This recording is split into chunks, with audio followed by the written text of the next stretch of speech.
아멘. 아름다운 찬양 하나님께서 기뻐 받으실 줄로 믿습니다. 할렐루야. 여러분, 지난 한 주간 어떻게 지내셨습니까? 무더운 여름이 계속되고 있습니다. 하지만 여러분, 걱정하지 마십시오. 계속되는 여름은 없습니다. 언젠가는 가을도 올 테고 또 언젠가는 겨울도 오겠죠. 우리 하나님의 질서 앞에서 겸손하게 우리의 믿음을 돌아보면서 이 여름도 은혜로 살아가는 우리 더사랑교회 성도들이 되기를 주님의 이름으로 축복합니다. 여러분, 누군가가 당신은 누구입니까? 라고 물어보면 우리가 여러 가지로 대답할 수 있을 겁니다. 이름을 말할 수도 있고, 내가 하고 있는 일을 말할 수도 있고, 내가 어디에 사는 사람인지도 말할 수 있습니다. 하지만 더 본질적으로 당신이 누구입니까? 라고 물었을 때 우리가 대답하는 것, 그걸 다른 말로 정체성이라고 할 수 있습니다.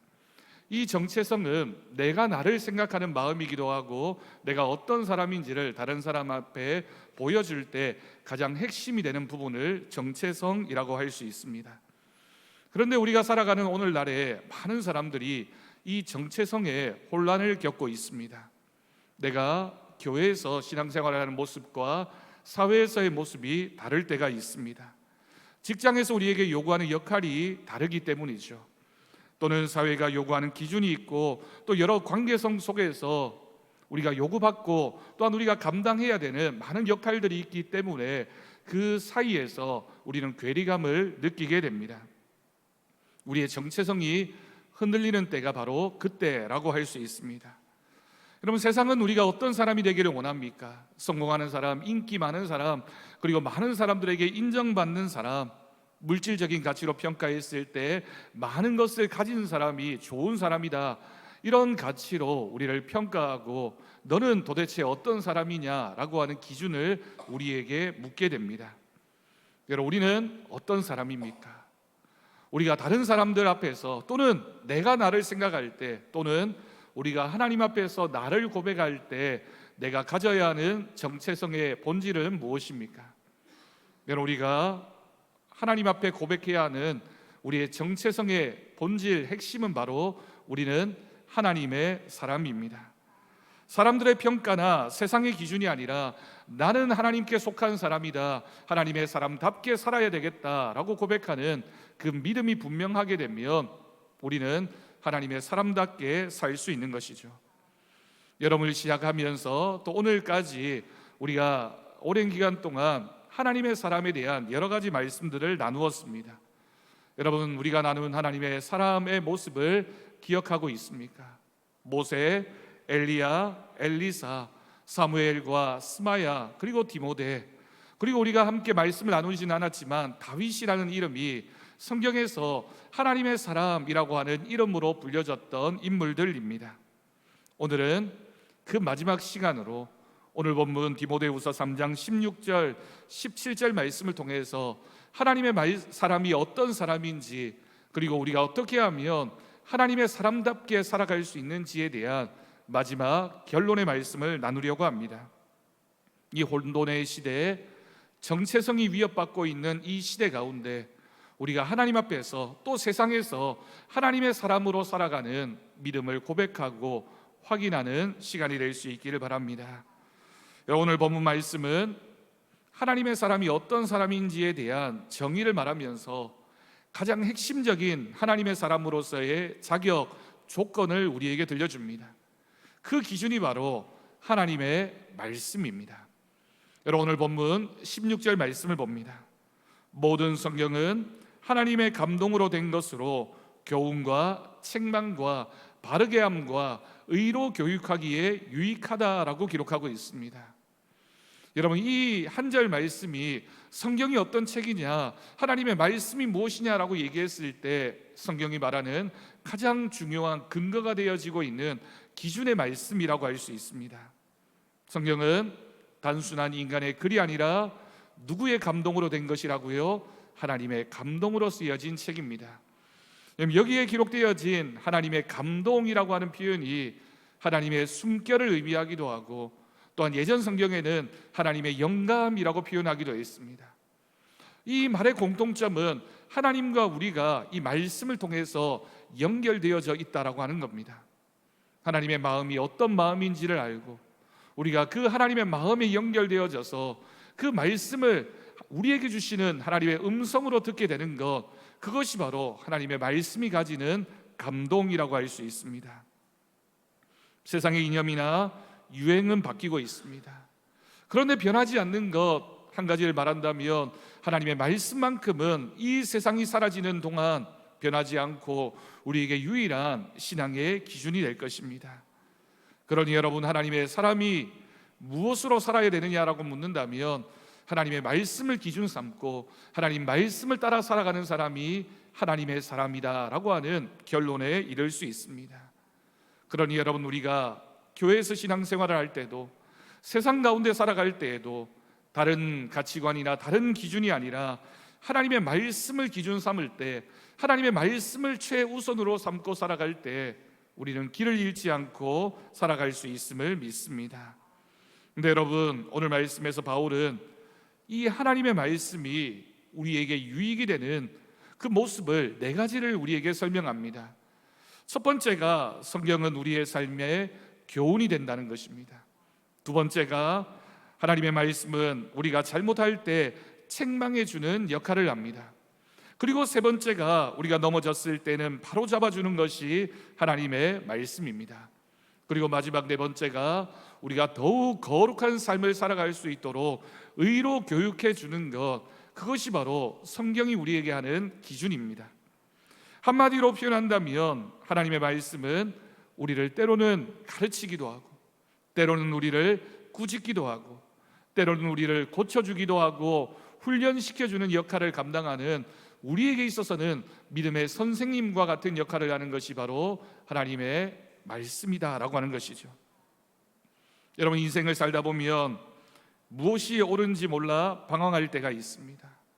내가 어떻게 해야지만 정말 신앙인답게 사는 것인지, 우리가 어떤 길을 선택해야 되는지 길을 몰라 방황할 때가 있습니다. 그러다 보면 우리도 세상 사람들처럼 죄에 빠져서 허덕일 때가 있고 세상 사람들과 별로 구별되지 못하는 삶을 살아가곤 합니다.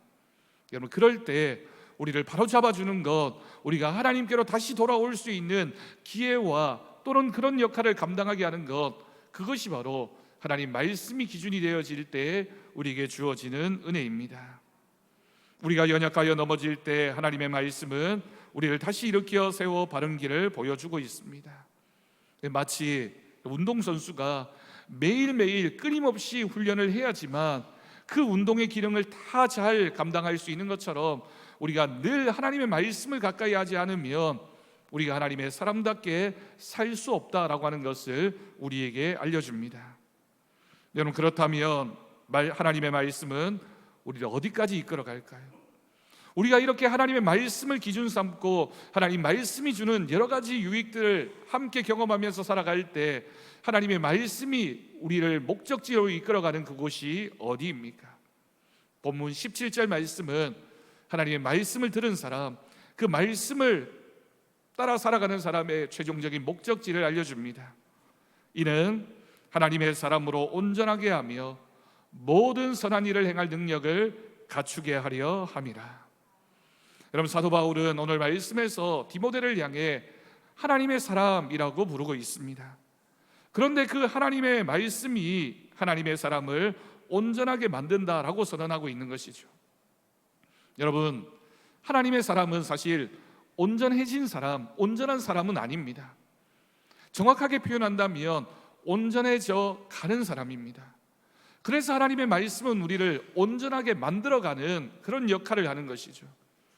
여러분, 우리가 예수를 영접하고 예수를 믿었다고 해서 한순간에 완벽한 믿음이 되거나 완벽한 하나님 앞에 거룩한 삶을 살 수 있는 것은 아닙니다.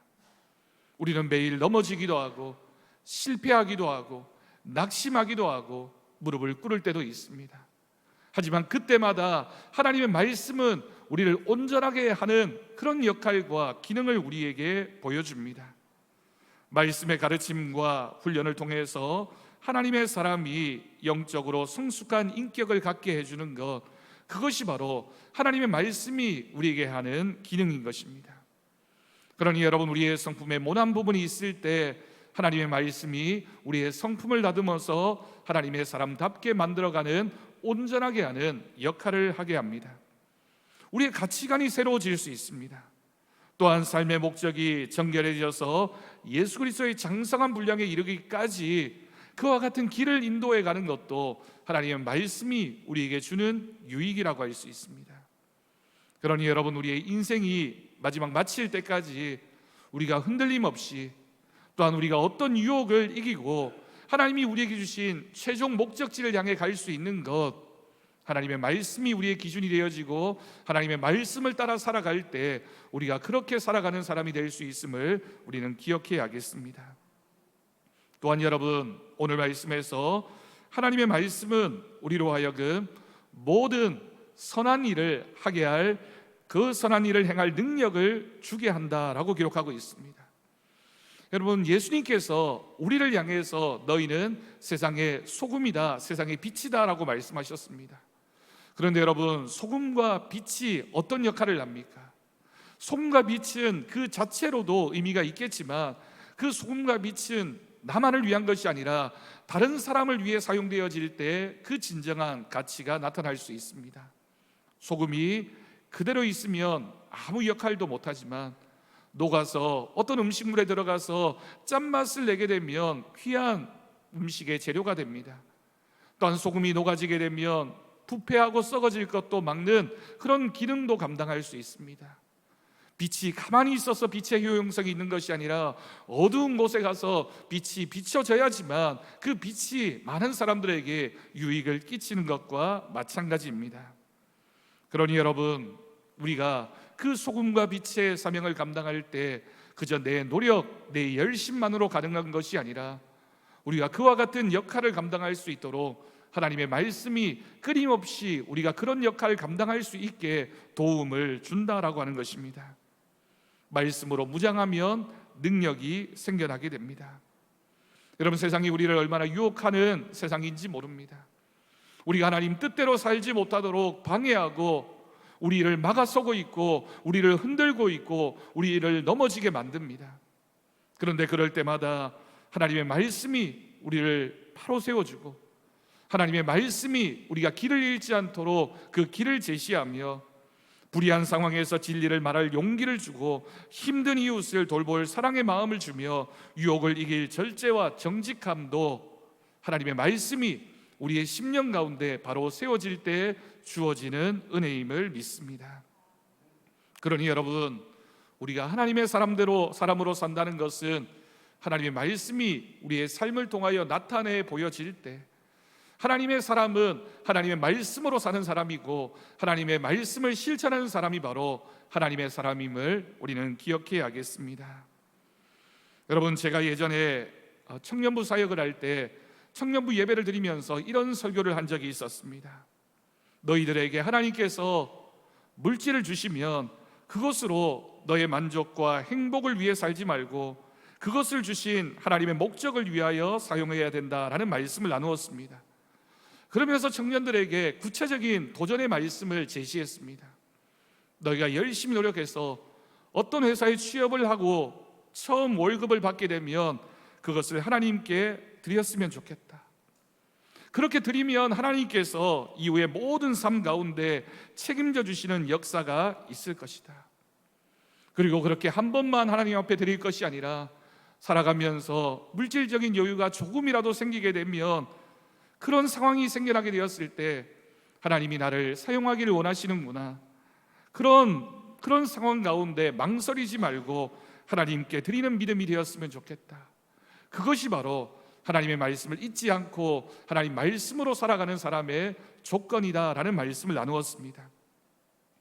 그 말씀을 선포했을 때 별로 기대하지 않았지만 그 청년들 가운데 취업을 해서 첫 월급을 하나님께 드리는 청년들이 생겨났습니다. 여러분, 청년들이 얼마나 열심히 노력해서 취업을 합니까? 취업하기가 어려운 시대에 열심히 노력했고 그것에 대한 보상으로 첫 월급을 받아서 자기가 하고 싶은 것 얼마나 많을까요? 선물하고 싶은 것도 있고 나 자신을 위해서 사용하고 싶은 것도 있고 내가 이만큼 노력했으니 그건 나에 대한 보상이야 라고 생각할 수도 있는데 하나님 앞에 드리는 모습 하나님이 얼마나 기뻐하셨을까요? 그러면서 그 청년들 중에 어려운 이웃, 하나님이 원하시는 일을 보면 사용하기를 원하는 믿음으로 선교에 참여하고 나눔을 후원하는 일에 그 마음을 들이는 청년들이 있었습니다. 여러분, 우리 교회 참새 냉장고 사역을 시작하고 나서 우리 성도님들 중에 또 우리 청년들 중에 귀한 마음으로 하나님 앞에 드리고 내가 가진 것 이웃들과 함께 나누기를 원하는, 그래서 후원하는 성도들이 그리고 청년들이 많이 있었습니다.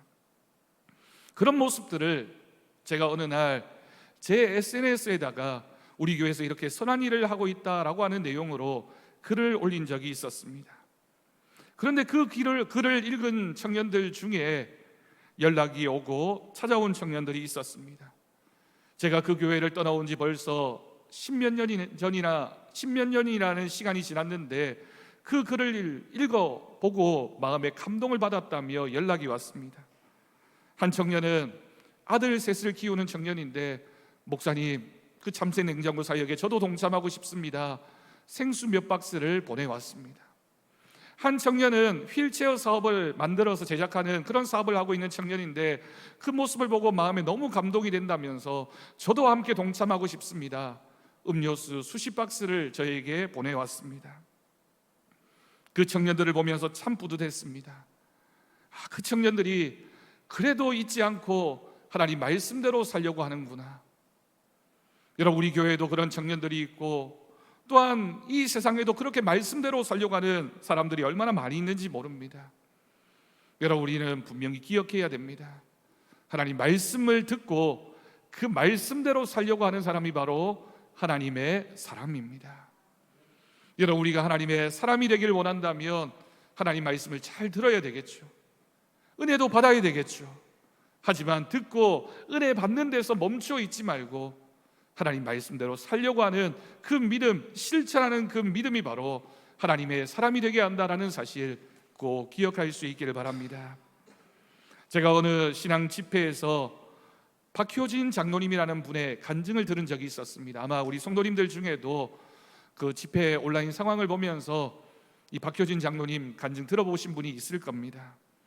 이분이 한때 교도소의 교도관으로 일하면서 겉으로는 열심히 신앙생활을 하는 한 교회 집사였지만 마음속에는 끊임없이 그 죄수들을 바라보며 분노하고 미워하는 그런 마음이 가득했던 그런 사람이었다고 합니다. 예배를 드리고 교회에서 봉사하고 그런 모습을 보일 때는 사람들에게 인정받는 그게 좋은 집사님이었지만 교회 밖에서는 술과 담배에 찌들고 세속적으로 살아가며 철저하게 이중적인 삶을 살았다고 합니다. 그래서 자신이 보아도 교회에서는 내가 이렇게 좋은 사람인데 세상에서는 그렇지 못하구나라는 그런 마음의 갈등이 끊임없이 자신에게 질문이었던 것이죠. 교도관으로 일하면서 감옥에 있는 흉악범들을 사람으로 여기지 않고 저 사람들은 짐승보다 못한 사람이야 라고 부르며 폭력적으로 다루기도 했습니다. 그랬던 그의 삶에 180도 삶의 전환점이 찾아오게 됩니다. 이분이 38살이 되던 해에 우연히 하나님의 말씀을 듣다가, 설교 말씀을 듣다가 하나님께서 성령으로 그를 붙잡으셨습니다. 예배 중에 그날도 우연스럽게 설교의 여러 말씀들을 듣고 있는데 그 중에 한 말씀, 고린도전서 3장 16절 말씀이 자신의 마음에 와닿게 됩니다. 너희가 하나님의 성전인 것과 하나님의 성령이 너희 안에 계시는 것을 알지 못하느냐. 평소에도 여러 번 들었던 말씀인데 그날만큼은 그 말씀이 삶의 비수가 되어서 말씀의 칼이 되어서 자신의 심령 가운데 꽂히는 경험을 하게 됩니다. 그 순간 이 집사님이 깨닫게 됩니다. 내가 얼마나 하나님 앞에 큰 죄인인지, 내 이중적인 삶이 얼마나 큰 위선인지를 깨닫게 된 것입니다. 성경은 나를 향해서 너는 하나님의 성전이라고 말하고 있는데 내 몸에 술과 담배로 죄를 짓고 미움으로 가득 채웠던 자신의 모습이 뼈저리게 깨달아졌습니다. 그리고 그날 이후로는 기적같이 술을 끊게 되었고 담배를 끊게 되었습니다. 단 하루 만에 완전히 다른 사람이 되었다라고 고백합니다. 그런데 여러분, 여기까지가 아니라 이 말씀을 통해서 이 집사님이 큰 변화를 경험하게 되자 그의 삶에서는 구체적인 많은 변화들이 있게 됩니다. 마치 바울이 다메섹 도상에서 부활하신 예수님을 만난 다음에 전혀 다른 삶을 살았던 그 경험이 자신의 삶에서 나타나게 되었다라고 하는 간증입니다. 그 이후에 이 박장로님은 자신이 그토록 미워하던 죄수들을 바라보는 눈이 완전히 바뀌게 되었습니다. 이전에는 자신의 직장이라고 생각했고, 내가 직장에서 만나는 정말 나쁜 사람들, 흉악한 사람들이라고 생각했는데, 그래서 그들을 향한 증오로 얼굴빛같이 흉악해졌던 그였는데, 이제는 오히려 그들을 불쌍히 여기며 눈물로 사랑하기 시작했습니다. 그는 몇 달 동안이나 그 죄수들을 바라보면서 눈물이 마를 날이 없을 정도로 볼 때마다 통곡하며 회개했습니다. 과거에 자신이 죄수들을 무자비하게 때리고 학대했던 것이 얼마나 잘못이었는지 깨닫고 후회하게 된 것입니다. 그러면서 이 박장로님이 이렇게 기도하며 눈물을 흘리며 기도했다고 합니다. 저들은 들킨 도둑놈이고 나는 들키지 않은 도둑놈입니다. 여러분, 이 장로님의 마음속에 나는 의롭고 저 사람은 죄인이야 라고 생각했던 그 마음이 완전히 바뀌어지게 되어서 나도 죄인이고 저 사람도 죄인인데 나는 오히려 위선적인 죄인이었고 거룩한 척하는 죄인이었다라는 사실을 이 장로님이 고백하게 된 것입니다.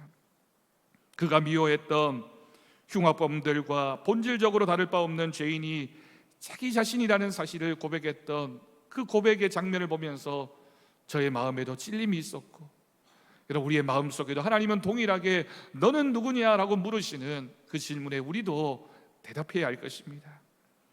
이 박장로님이 그때부터 자신이 마주하고 있던 죄수 한 사람 바라보면서 기도하기 시작했습니다. 그 중에 가장 악질이라고 불려졌던 영호라고 하는 사람을 죽여서 감옥에 들어와 있던 사형수까지도 끄집어내어서 그 영호라는 그 사형수 앞에 무릎을 꿇고 용서를 빌며 끌어안고 함께 기도했습니다. 그런데 놀라운 것은 그 모습을 바라보고 있었던 다른 죄수들까지도 마음에 감동이 찾아오게 됩니다. 그리고 하나님께서 그 한 사람의 변화된 삶을 통해서 놀라운 역사를 이루셨습니다. 여러분, 이 장면에서 누가 먼저 변화되어졌습니까? 우리는 누가 회개하고 누가 용서받아야 되느냐, 그 감옥 안에 있는 흉악범들이 아니냐라고 생각할 수 있지만, 하나님은 가장 먼저 이 박장로님의 마음에 깨달음을 주셨고 하나님의 말씀을 통해서 그를 변화시켜 주셨을 때 그 감옥 안에 큰 변화가 있게 됩니다.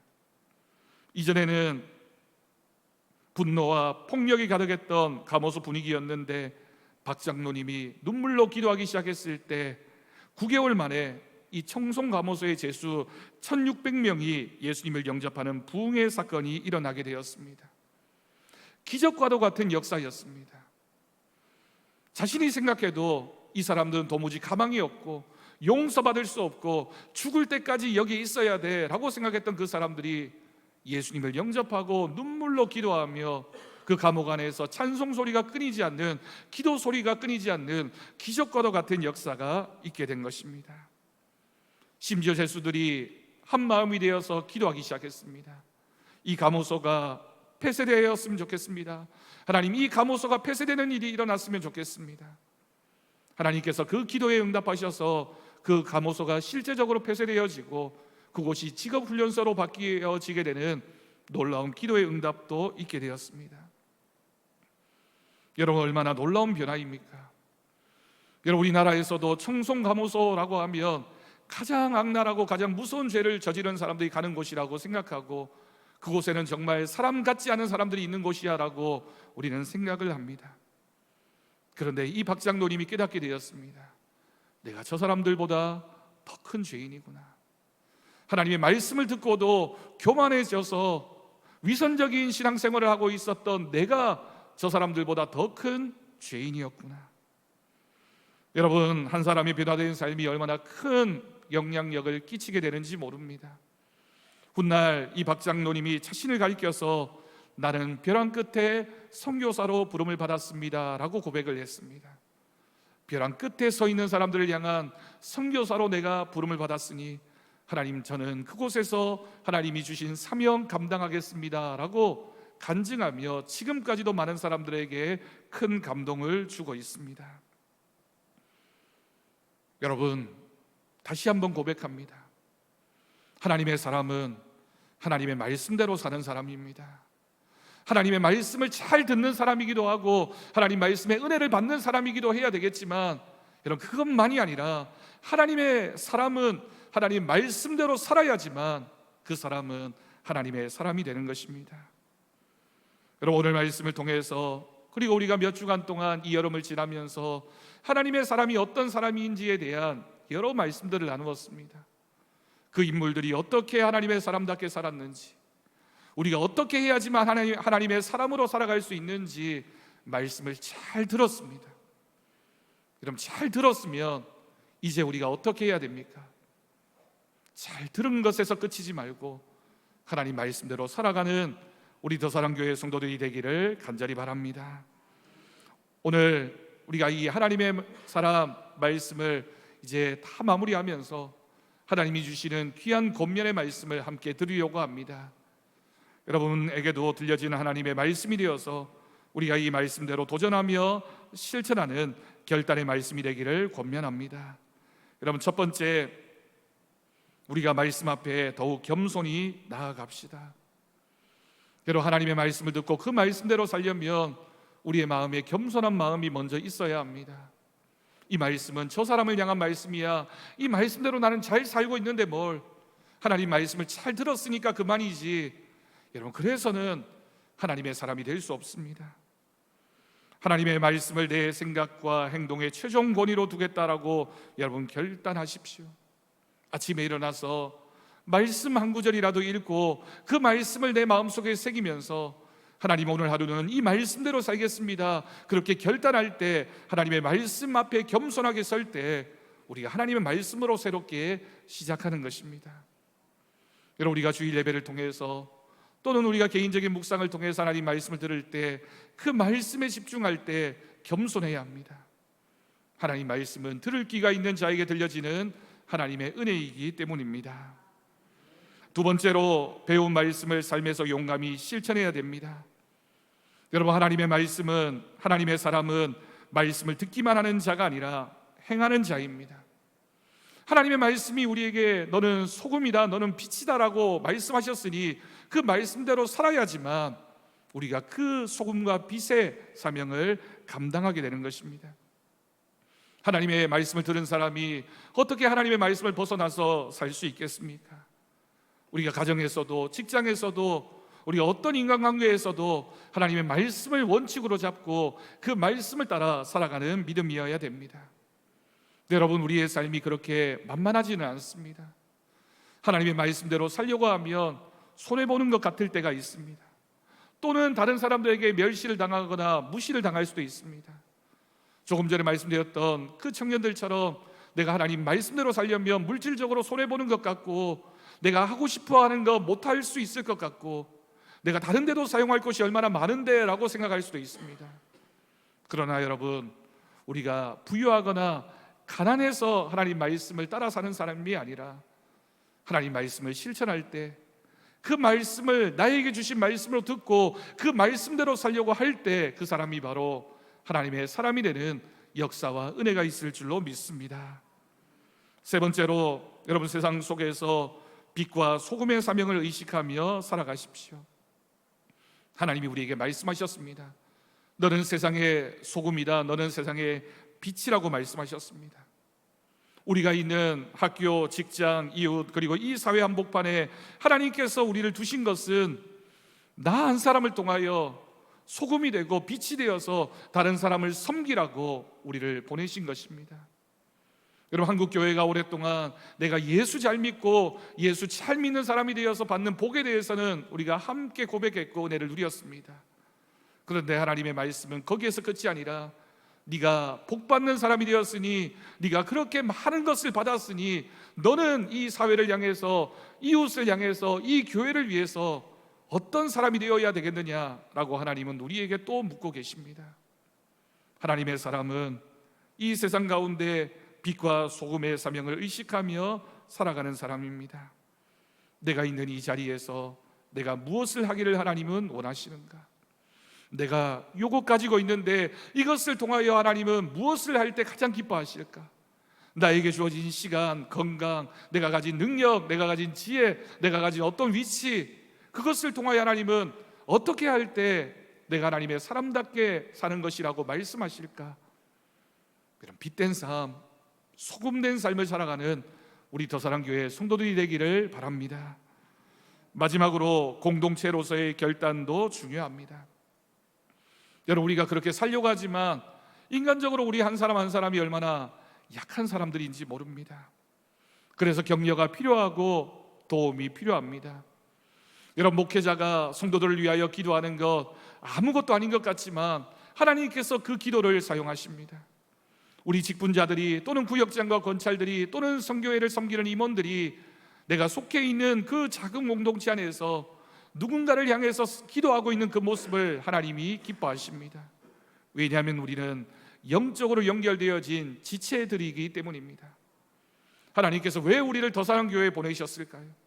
나 혼자 신앙생활에도 충분할 것 같지만 하나님께서 신약 성경을 통하여 초대교회 역사를 통하여 교회를 주신 것은 너는 그 공동체 안에서 서로가 서로에게 의지가 되어지고 도움이 되어지고 함께 믿음 생활을 할 때 하나님께서는 그 교회를 통하여 더 큰 역사를 만들어 가시는 분이시기 때문입니다. 우리 주님이 말씀하셨습니다. 두세 사람이 모여 함께 기도하는 그곳에 나도 너희와 함께 하겠다. 한 겹줄은 쉽게 끊어지겠지만 3겹줄은 결코 끊어지지 않을 것이라고 말씀하셨습니다. 하나님께서 우리에게 믿음의 지체를 허락해 주셨습니다. 여러분, 그 말씀의 뜻은 우리가 각자에게 서로에게 책임이 있고 서로에게 기도의 빚이 있다는 뜻입니다. 공동체 안에서 우리가 함께 하나님의 사람으로서 세워져 갈 때 우리는 한 사람 한 사람이 하나님의 사람이 되고 우리 교회가 하나님의 사람들이 모여져 있는 공동체가 될 것이며 우리가 살아가고 있는 이 지역과 이 나라가 하나님의 사람으로서 세워지는 귀한 사회가 될 줄로 믿습니다. 여러분, 우리가 구역 모임을 하는 것, 우리가 서로의 기도의 제목을 나누는 것, 또 우리가 교회 안에서 여러 모양으로 함께 교회를 섬기며 봉사하는 것, 하나님이 얼마나 기뻐하시는지 모릅니다. 하나님께서 기뻐하시는 그 일에 함께 참여하고 함께해서 하나님의 선한 그 일을 감당하고 함께 동력해 나가는 우리가 될 수 있기를 바랍니다. 여러분, 우리가 이번 여름 하나님의 사람이라고 하는 제목으로 여러 말씀들을 나누었습니다. 여러분, 이제 우리가 함께 결단합시다. 주님, 제가 하나님의 사람입니다. 저를 보내주십시오. 하나님의 사람으로서 살겠습니다. 하나님의 사람답게 살겠습니다. 하나님의 사람으로서 살아갈 때 하나님께서 주시는 복과 은혜가 있을 줄로 믿습니다. 이 고백이 우리의 평생의 고백이 되는 은혜를 누리는 우리 더사랑교회 모든 성도들이 되기를 주님의 이름으로 축원합니다. 기도하겠습니다. 하나님 아버지, 감사합니다. 우리에게 주신 말씀, 우리에게 주신 은혜를 기억하게 하시고 하나님의 사람으로 살아가는 우리 모두가 되게 하여 주옵소서.